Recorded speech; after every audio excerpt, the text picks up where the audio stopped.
25 साल बाद क्योंकि सास भी कभी बहू थी की टीवी पर वापसी हो चुकी है। एक बार फिर तुलसी विरानी ने शांति निकेतन की कमान संभाली। जिस दिन से एकता कपूर ने शो की अनाउंसमेंट की थी, लोगों के मन में यही सवाल था, क्या ये 90 के दशक के जादू बरकरार रहेंगे।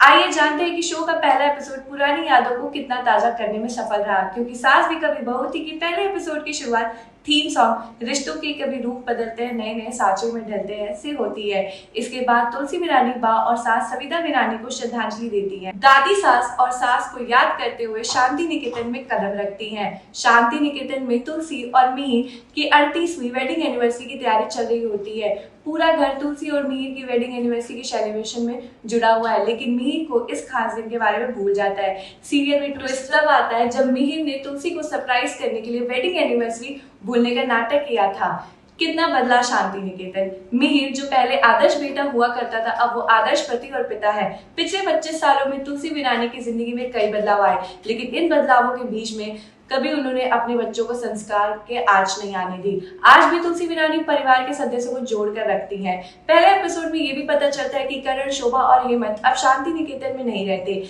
हेमंत अब एक वकील बन गया है जो दिल्ली में रहता है। दक्षा चाची सोशल मीडिया और एंटरटेनमेंट इंडस्ट्री की दीवानी है। शो खत्म होने से पहले पता चलता है गायत्री का किरदार आने वाला समय में कुछ ज्यादा ग्रो करने वाला है। सीरियल में उसका अच्छे और बुरे दोनों पहलू दिखाए जा सकते हैं। क्योंकि सास भी कभी बहू थी के दूसरे सीजन में कई पुराने चेहरे गायब है और वहीं कई चेहरे देखने को मिलते हैं। अंगद, परी, ऋतिक की छोटी सी झलक देखने को मिलती है। हालांकि इनके किरदारों से साफ पता चलता है कि ये तीनों आने वाले समय शो के अहम रोल में अदा करते हैं। साथ ही आने वाले अपकमिंग एपिसोड में कुछ ऐसे भी नए किरदारों की एंट्री होगी। क्योंकि सास भी कभी बहू थी का जादू 25 साल पहले भी तुलसी अपने परिवार को एकजुट करके रखती थी और आज भी वो यही कोशिश करती है कि उनका परिवार कहीं बिखर न जाए। उसे भरोसा है कि उसके बच्चे कभी उसके दिए गए संस्कार पर आंच नहीं आने देंगे। तुलसी और मिहिर को साथ देखना आपको 90 का दशक के दौर में वापस ले जाता है। दोनों की वेडिंग एनिवर्सरी का सेलिब्रेशन दिल को छूने लगा है। आज भी शांति निकेतन में रौनक है, लेकिन कुछ पुराने किरदारों की कमी लगती है। दक्ष, गायत्री, करण,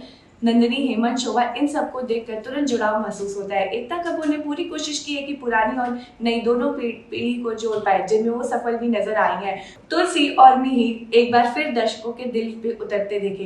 कुल मिलाकर शो का पहला एपिसोड अच्छा रहा। एक बार फिर आप डाइनिंग टेबल पर बैठकर अपने परिवार के साथ ये शो देख सकते हैं।